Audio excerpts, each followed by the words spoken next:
Muy buenas familias, ¿cómo están? Dios les bendiga. Una vez más estamos aquí para poder continuar con nuestro relato, nuestra historia. Esta vez la crucifixión de Jesús. En el capítulo 18 vimos cómo él fue prendido, cómo fue entregado, cómo fue traicionado.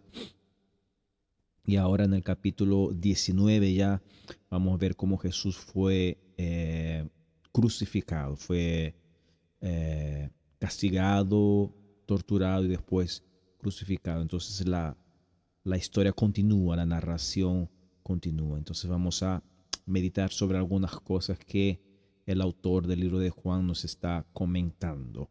Pero antes, como de costumbre, oremos al Señor. Padre, bendice, Señor, nuestras vidas y bendice la vida de todos aquellos que están escuchando, Señor amado, este pequeño estudio, Señor, para la gloria de tu nombre.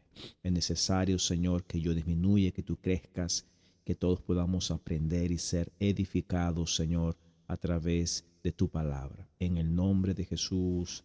Amén. Amén, familia. Capítulo 19, versículo 1. Comenzamos así. Pilato pues tomó entonces a Jesús y le azotó. Ya vemos que el primer versículo ya comienza con castigos para Jesús, recordando que los azotes en el Imperio Romano eran muy severos, eran muy duros porque en los azotes, ¿verdad? Son pedazos o trozos de cuero y al final de este cuero, al final en la punta, eran colocadas pedazos de huesos en forma de uña, de garra. Incluso también se colocaba pequeños bolas de acero o de fierro. Y cuando la persona era azotada, cuando se jalaba el, el azote, ¿verdad? Eh, el efecto de estos huesos, pedazos de huesos en forma de garra, desgarraba la piel de la persona y claro, el efecto también de las bolas de acero eran extremadamente crueles. Entonces Jesús fue azotado con este método romano que ellos tenían, eh, probablemente destrozado su espalda ya desde el comienzo con todo este castigo que recibió. Dice, y los soldados tejieron una corona de espinas y la pusieron sobre su cabeza y le vistieron con un manto de púrpura. La corona, como hemos visto ya en figuras, en fotos, no, perdón, en ilustraciones o incluso en películas, ¿verdad? Lo interesante que es necesario que entendamos es que no era una corona simple como la corona de un rey, sino que, como dice, está escrito que era una corona de espinas. Se cree que las espinas medían entre 4 y 5 centímetros cada una. Y las espinas y la corona, cuando era colocada sobre la cabeza, era empujada sobre la cabeza para que las espinas entrasen en todo el cuero cabelludo y en la frente también de la persona, en ese caso de Jesús. Entonces, imagínense el dolor que eso causa, que espinas te entren realmente en tu cuero cabelludo, en tu frente. Es un dolor, una presión en la cabeza, un dolor increíble que pasó. Dice, y acercándose a él le decían, salve, rey de los judíos, y le daban bofetadas. Pilato salió otra vez y les dijo, mirad, os lo traigo fuera, para que sepáis que no encuentro ningún delito en él, porque realmente, como vimos en el capítulo pasado, Pilatos conversó con Jesús y vio que no había nada de equivocado con él. No encontró nada, ningún delito.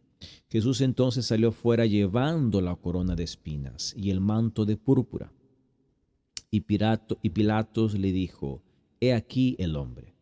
Entonces, cuando le vieron los principales sacerdotes y los alguaciles, gritaron diciendo, crucificadle, crucificale, porque Pilato le dijo, tomadle vosotros y crucificadle, porque yo no encuentro ningún delito en él. Pilatos no encontraba. Y la crucifixión era un tipo de castigo que tenía el Imperio Romano para los peores asesinos, las personas principalmente que luchaban en contra del Imperio Romano.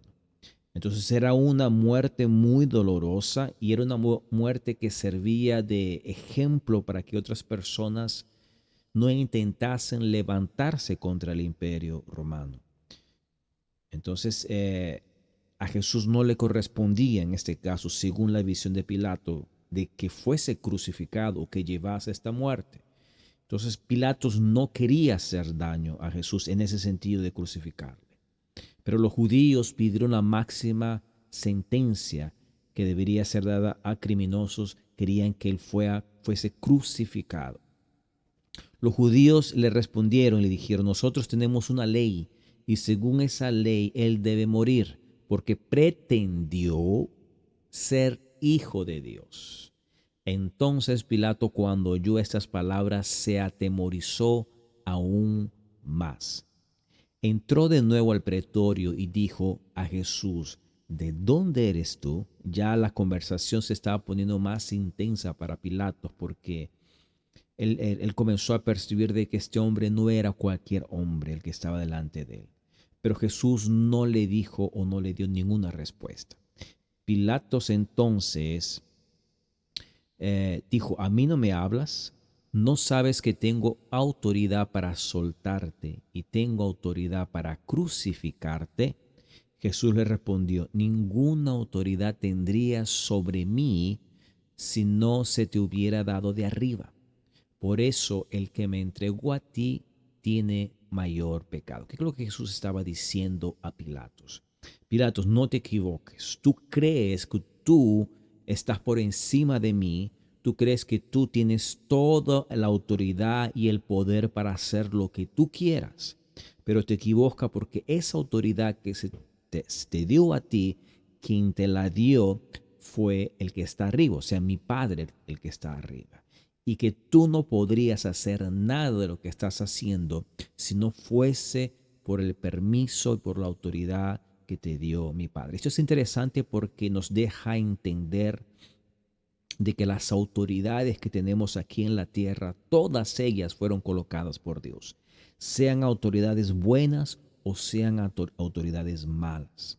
Y yo sé que eso es un poquito difícil para nosotros entender, porque si es buena, decimos, no, esta autoridad o este fue un enviado de Dios, porque nos agrada, porque hace cosas buenas para nosotros. Pero si no, si es una autoridad, si es alguien del gobierno, por ejemplo, que es muy malo, que es ladrón, que es terrible, no queremos entender que ese hombre también fue colocado por Dios en ese lugar. Y eso es porque en la soberanía de Dios, Dios trabaja en diferentes formas con nosotros. Algunas autoridades son colocadas para bendecir al pueblo, para bendecir a las personas. Y otras autoridades, las malvadas, son colocadas también no para bendecir, sino como una manera de juicio de Dios para esa nación. Entonces, Pablo también nos habla sobre eso. En el Antiguo Testamento también vemos eso, como Dios mencionaba constantemente de que Él era quien colocaba los reyes, Él colocaba y Él sacaba reyes. Y Pablo nos dice que como todas las autoridades son colocadas por Dios, tenemos que tener respeto por ellas y orar por ellas, aunque no nos agrade, aunque sean la peor cosa del mundo, es necesario que tengamos que fue por la voluntad de Dios que esa autoridad está ahí. No significa que vamos a decir amén a todo lo que esa autoridad dice, porque cuando hay injusticia no podemos decir amén y aceptarla, pero sí entender de que fue colocada por Dios. Eso es lo que Jesús estaba diciendo. Tú, Pilatos, que me vas a crucificar, tú fuiste colocado por Dios para este momento y para que hagas justamente lo que tienes que hacer. Versículo 12 dice, como resultado de esto, Pilato procuraba soltarle. Pilato quería, estaba desesperado por soltarle. Pero los judíos gritaban diciendo, si sueltas a este, no eres amigo del César. Todo el que se hace rey se opone al César.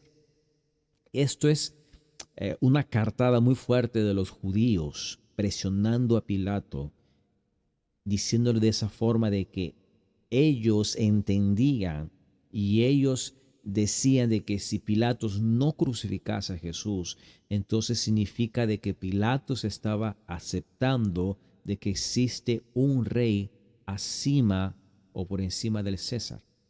El César era el emperador del imperio romano.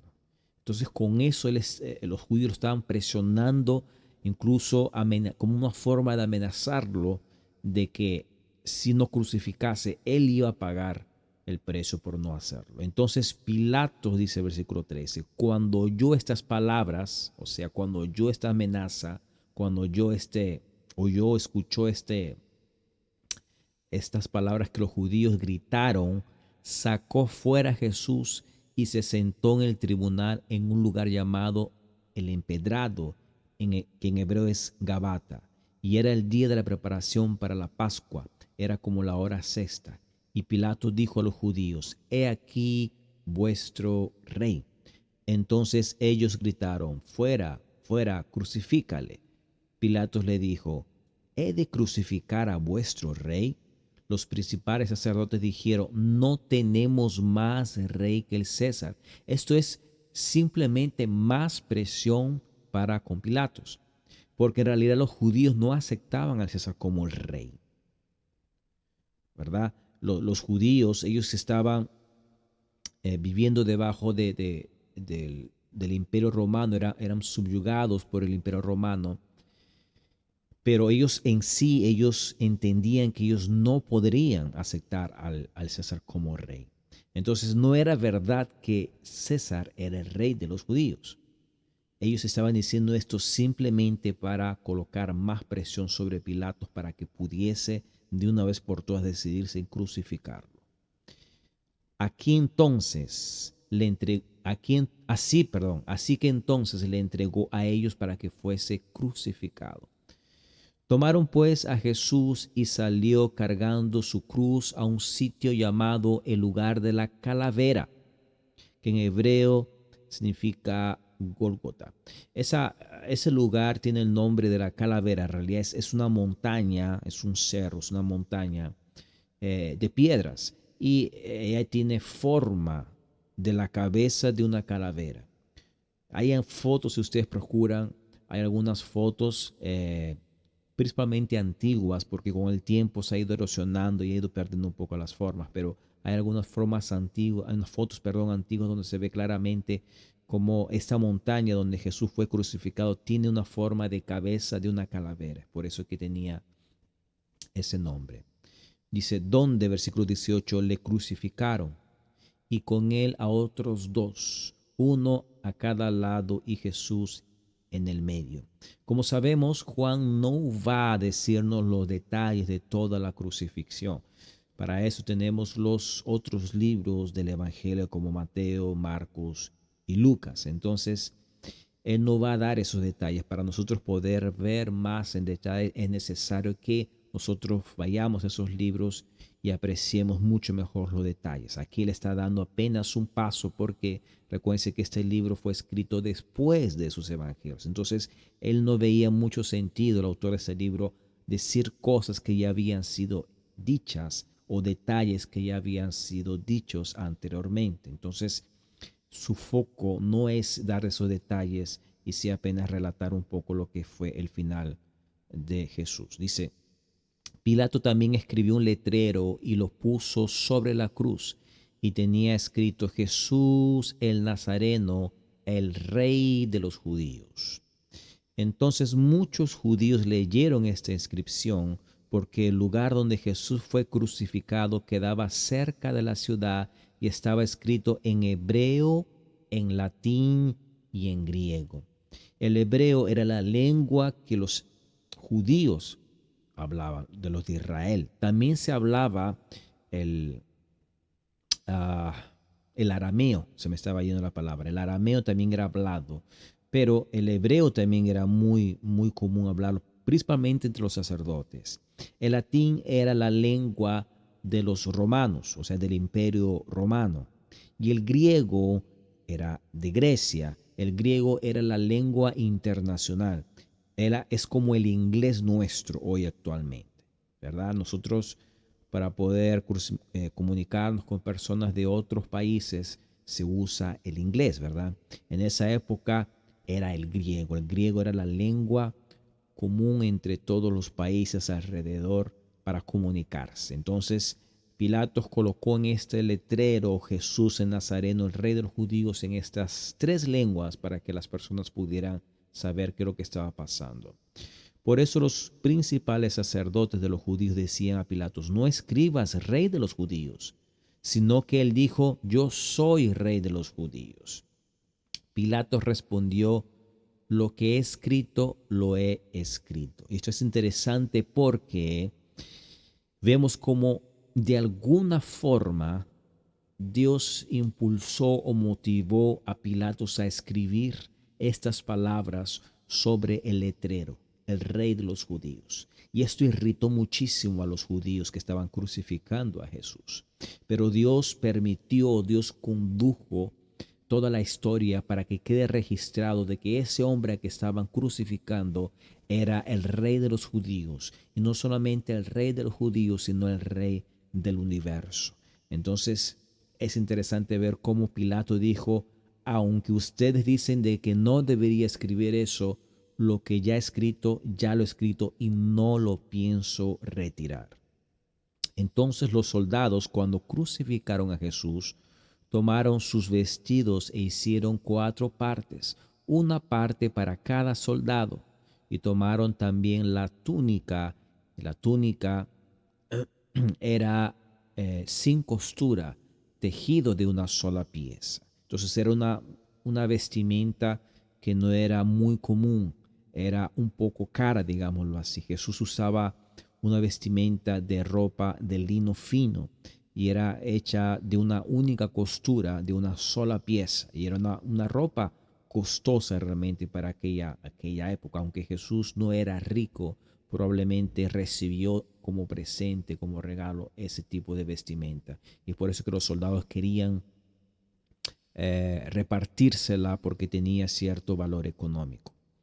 Por tanto se dijeron unos a otros: no la rompamos, sino que echemos suerte sobre ella para ver de quién será. Para que se cumpliese la escritura, repartieron entre sí mis vestidos y sobre mi ropa echaron suerte. Como está escrito aquí, dice, esto está escrito en la escritura. Entonces vamos a ver, yo separé aquí, como pueden ver, eso está escrito en el Salmos 22, 18. Dice: reparten mis vestidos entre sí y sobre mi ropa echan suertes. Esto es un salmos que fue escrito muchísimos años, fue escrito por el rey David muchísimos años antes de que Jesús fuese crucificado. Entonces es el cumplimiento de una profecía, estas palabras o este acto que los soldados estaban haciendo de repartirse la ropa y echar suerte sobre la ropa de Jesús. 25. Por eso los soldados hicieron esto. Y junto a la cruz de Jesús estaba su madre, la hermana de su madre, María, la mujer de Cleofas, y María Magdalena. Y cuando Jesús vio a su madre y al discípulo a quien él amaba, ¿recuerdan quién es ese discípulo? Es justamente el escritor de este libro, Juan, ¿verdad? Juan el discípulo, que estaban allí cerca. Dijo a su madre: mujer, he aquí tu hijo. Y después dijo al discípulo: he aquí tu madre. Y desde aquella hora el discípulo el discípulo la recibió en su propia casa. Yo creo que ya he mencionado en otra oportunidad esto de que Jesús, incluso hasta los últimos minutos de vida, él se preocupaba por todo, por sus discípulos, por sus amigos, y también se preocupó por su madre, porque él era el hijo mayor y él tenía la responsabilidad de sustentar a su madre. Probablemente José, el esposo de María, el padrastro en ese caso de Jesús, probablemente dicen muchos estudiosos que a lo mejor él había muerto. Entonces por eso que toda la carga estaba sobre Jesús para sustentar a María, su madre. Y al morir, él entrega esa responsabilidad a el discípulo Juan, ¿verdad? Le dice, por eso que le dice Juan, o primero comienza a decirle mujer, y eso es interesante que no le dice madre, ¿ok? Eso es algo muy importante. No le dice madre porque María ya no era su madre, porque él estaba como el Mesías, el Dios salvador del mundo. Entonces, María fue sí la madre de Jesús en cuanto a su encarnación, ¿cierto? Pero al partir del momento que él toma su posición de Mesías, de Salvador, de Dios, Dios y Salvador no puede tener una madre. Entonces, en ese momento Jesús al tomar su posición, él constantemente lo vemos desde incluso desde el primer milagro que vimos, él llamaba a María no por madre, sino de mujer. Y no es una palabra irrespetuosa como a lo mejor para nosotros pudiésemos entenderla, sino que era una palabra de respeto para aquella época. Entonces se le dice, mujer, he aquí tu hijo, ¿ok? Tu hijo no estará más, tu hijo que soy no estará más contigo, he aquí, este es tu hijo. Y le dijo al discípulo, he aquí tu madre. Entonces, a partir de ese momento, Juan, el discípulo, se queda a cargo de María. La historia nos dice de que la llevó a Éfeso, donde vivió con ella hasta su muerte. Entonces, es muy, muy bonito esto porque vemos cómo Jesús tuvo cuidado hasta el último momento de su madre y encargándosela a Juan para que la cuidase hasta su muerte. 28 dice, después de esto, sabiendo Jesús que todo se había ya consumado, para que se cumpliera la escritura, dijo, tengo sed. Había allí una vasija llena de vinagre. Colocaron pues una esponja empapada del vinagre en una rama de hisopo y se le acercaron a la boca. Entonces Jesús, cuando hubo tomado el vinagre, dijo, consumado es. E inclinando la cabeza, entregó su espíritu. Quiero detenerme un minuto aquí porque hay detalles importantes que me gustaría comentar. Jesús tuvo sed. Tuvo sed porque había pasado muchísimo tiempo, él había perdido mucha sangre, él había hecho un esfuerzo, acuérdese que lo habían torturado. Aquí no tenemos los detalles, como he dicho, pero si nos vamos a los otros evangelios vamos a ver todos los detalles, todas las cosas terribles que le hicieron. Tuvo un desgaste físico tremendo, aparte de un desgaste mental, de un desgaste emocional, y eso le provocó sed en él. Y nos dice que le acercaron una vasija llena de vinagre. Ahora la pregunta es, ¿desde cuándo el vinagre quita la sed? ¿O desde cuándo alguien toma vinagre cuando tiene sed? Nunca, ¿verdad? Nadie toma vinagre si tiene sed. ¿Por qué no le dieron agua? Le dieron vinagre. Y la respuesta es que no le dieron agua porque no querían darle agua por maldad pura. Y le dieron vinagre por dos motivos. Una, porque el vinagre es horrible, ¿verdad? Al tomarlo, me imagino que alguien que está con sed al tomar vinagre debe ser horroroso. Y otra, porque fue una forma de humillación. Fíjese lo que está escrito aquí después. Dice, había una esponja empapada de vinagre en una rama de hisopo, ¿ok? En una rama de hisopo. Entonces, había un poco de vinagre que estaba, o había una esponja que estaba sumergida en vinagre sobre un hisopo. Y fue justamente eso lo que le acercaron a Jesús a la boca para que él tomase. Jesús, al pensar a lo mejor que había agua, tomó un poco. Ahora, ¿por qué digo yo que esto fue humillante? Porque recordemos que en aquella época eh, el agua potable no era como nosotros la tenemos hoy en día, ¿verdad? Nosotros vivimos en una sociedad muy cómoda en ese sentido, por lo menos los que somos parte de Occidente, y abrimos simplemente el caño o nos pasamos a una tienda y compramos un poco de agua y podemos tomar agua fácilmente. En aquella época no era así.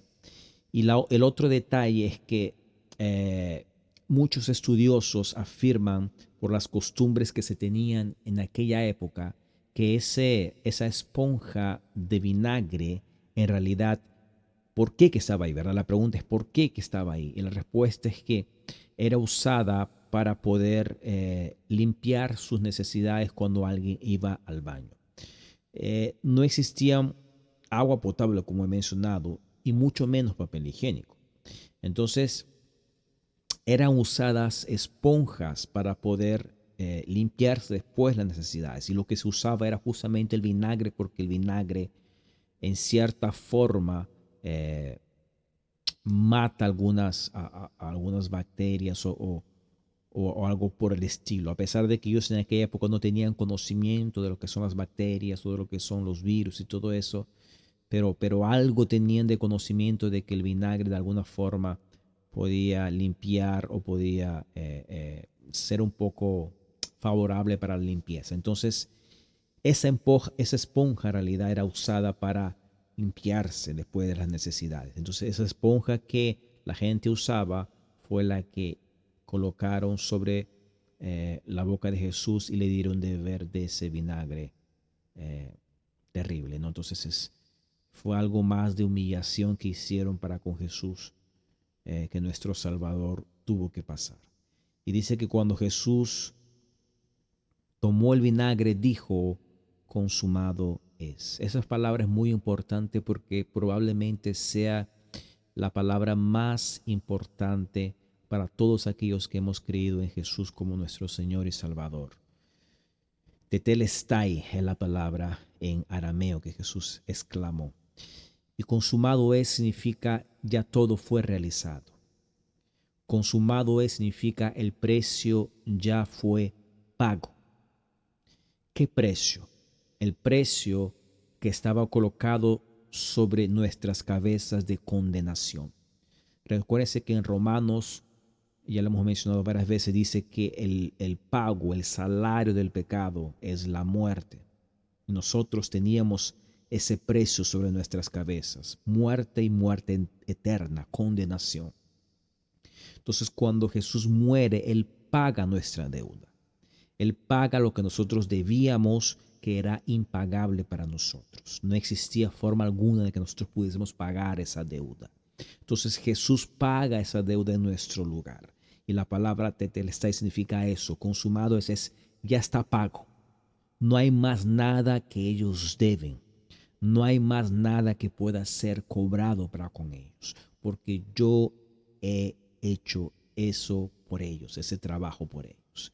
E inclinando la cabeza entregó el Espíritu. Entonces, con esa última palabra, con esa última frase que Jesús expiró y dijo, exclamó al Padre y exclamó al universo entero de que todo aquel que cree en Jesucristo no hay condenación ninguna, porque ya fue pago. Entonces, para ti y para mí que realmente hemos entregado nuestra vida para con el Salvador y hemos aceptado Él como el Señor de nuestras vidas, la palabra nos dice que nuestros pecados han sido perdonados. La deuda que estaba echada sobre nosotros fue clavada en la cruz del Calvario y fue perdonada. No debemos más nada. Hay un salmo precioso que dice, bienaventurado aquel hombre que sus deudas fueron apagadas. Nosotros somos esos bienaventurados. El salmista estaba hablando de nosotros que hemos creído en ese Jesucristo. Entonces, no hay ninguna condenación, dice la palabra también. Pablo dice también, no hay ninguna condenación para aquellos que están en Cristo Jesús, porque Jesús con esas palabras pagó nuestra deuda.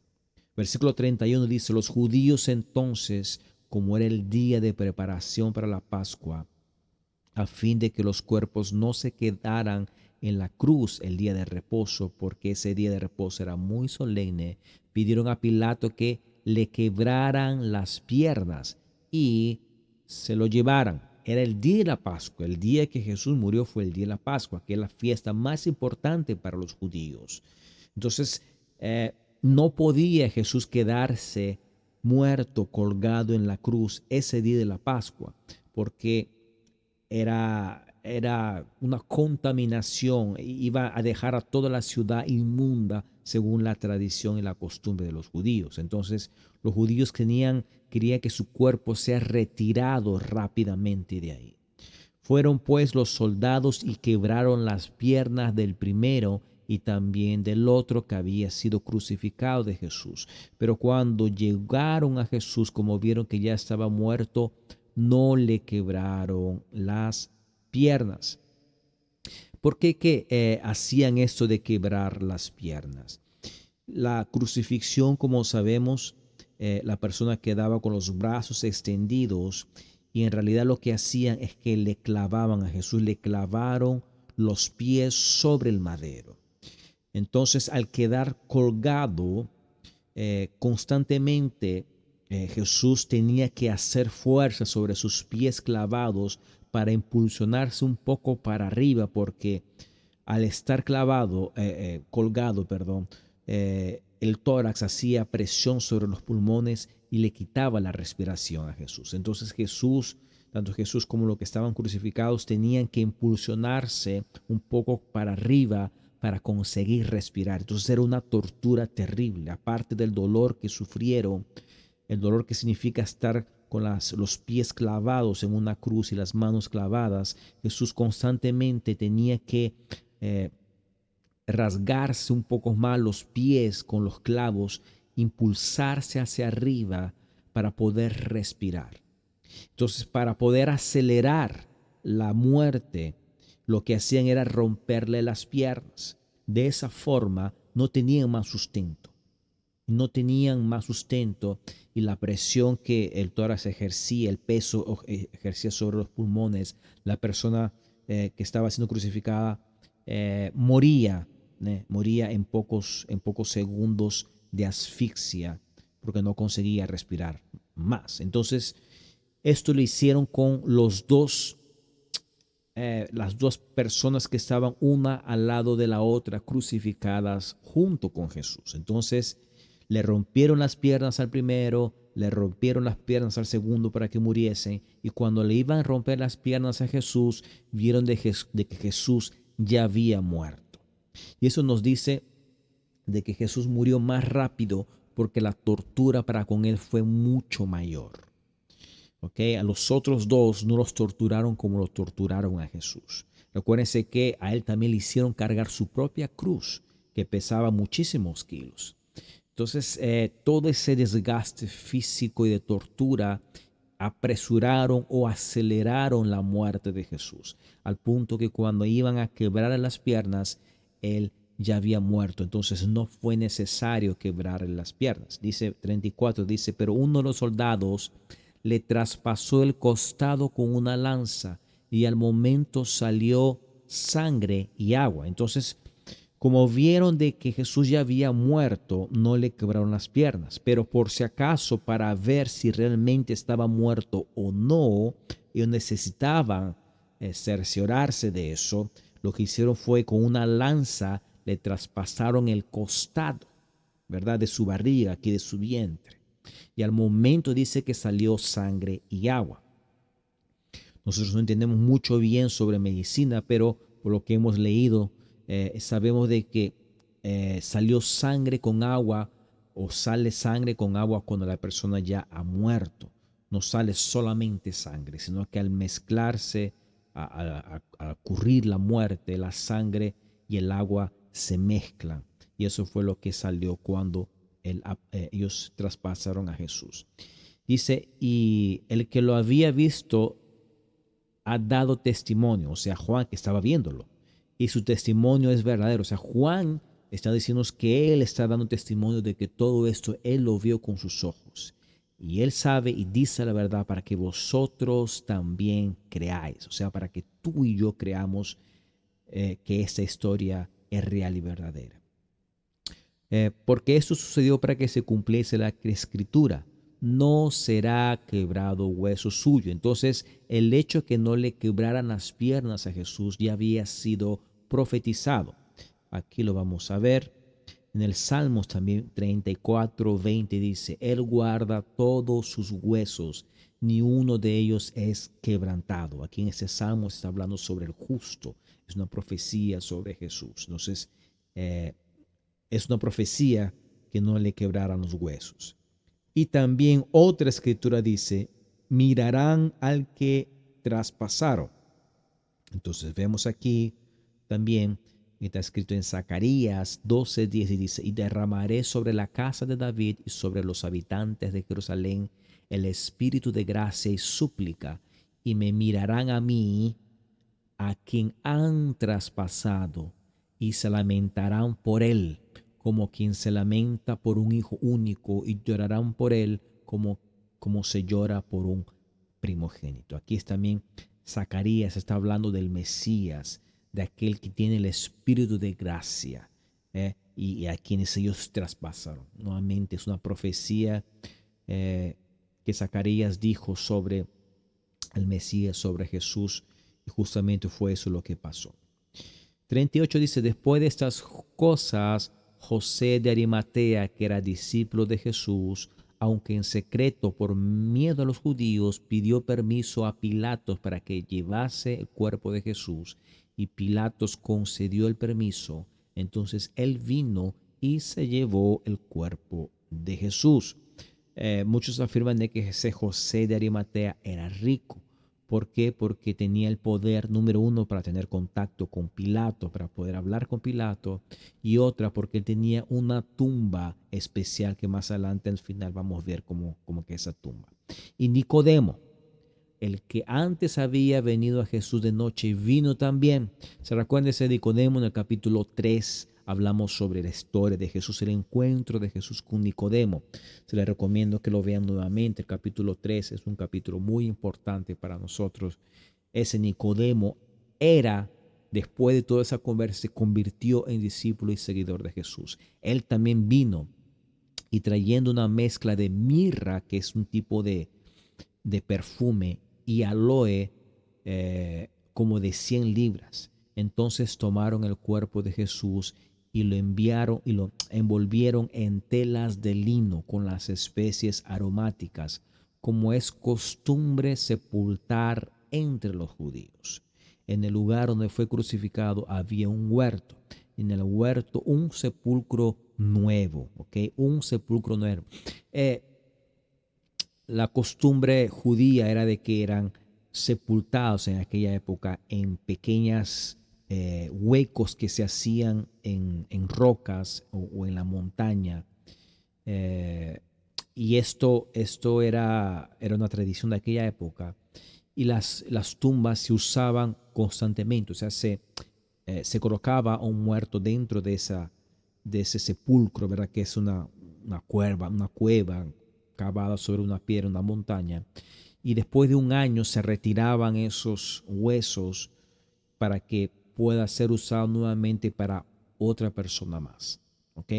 Pero en el caso de Jesús dice que el sepulcro era nuevo. Es por eso que se afirma de que José de Arimatea, quien era el dueño de este sepulcro nuevo, era rico. Probablemente le estaba guardando eso para su propia muerte, pero él decidió glorificar a Dios o honrar a Jesús dándole ese sepulcro nuevo. Y Jesús fue sepultado en un sepulcro nuevo, el cual dice todavía no habían sepultado a nadie. Por tanto, por causa del día de la preparación de los judíos, como el sepulcro estaba cerca, pusieron allí a Jesús. Y aquí termina el capítulo 19. El 20 continúa la historia y vamos a ver algunas cosas más que el autor de este libro nos habla. Como hemos visto, es un capítulo muy emocionante que nos conmueve, pero que al mismo tiempo nos da esperanza, nos ayuda a entender un poco más todo lo que Jesús hizo por nosotros. Seguramente hay mucho que podemos hablar a partir del próximo capítulo cuando Jesús resucite, pero quiero que se queden con este capítulo entendiendo un poco por todo lo que Jesús pasó y por todas las cosas, los detalles importantes que nos deja entender, que nos deja ver un panorama mayor de todo lo que pasó nuestro Señor y Salvador. Ok, familia, los dejo por aquí para que no quede tan grande así. La semana que viene, si Dios quiere, estamos continuando con el capítulo 20. Les deseamos una semana bendecida, se les quiere. Bendiciones. Chao.